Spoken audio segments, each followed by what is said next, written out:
Now to outrage and the search for answers as they continue in Fort Worth, Texas. This after a white police officer shot and killed a black woman in her home through her bedroom window. As ABC's Marcus Moore tells us, it all began with a call from a well-meaning neighbor. Shock, sadness, and anger in Fort Worth. Jefferson. Protesters flooding the streets, a community demanding answers. No justice, no peace. The outrage after a police officer killed 28-year-old Tatiana Jefferson in her own home, sparked by a phone call from a concerned neighbor.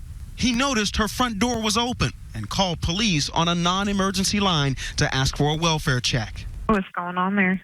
Well, the front doors have been open since 10 o'clock, and I haven't seen anybody moving around. It's not normal for them to have both of the doors open this time of night. The dispatcher immediately sending officers to her home. But then the encounter turns deadly.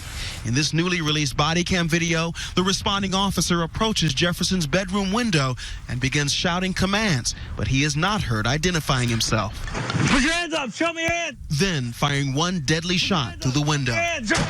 Police say the officer, quote, perceived a threat, but they suggest that proper procedures may not have been followed. There was no time for her to respond. It was reckless, deadly behavior. Tatiana's family says her 8-year-old nephew was in the room playing video games with her when she was shot.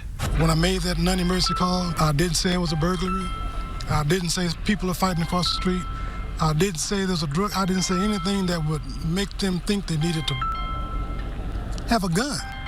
All they needed to do was knock on the door and ring the doorbell.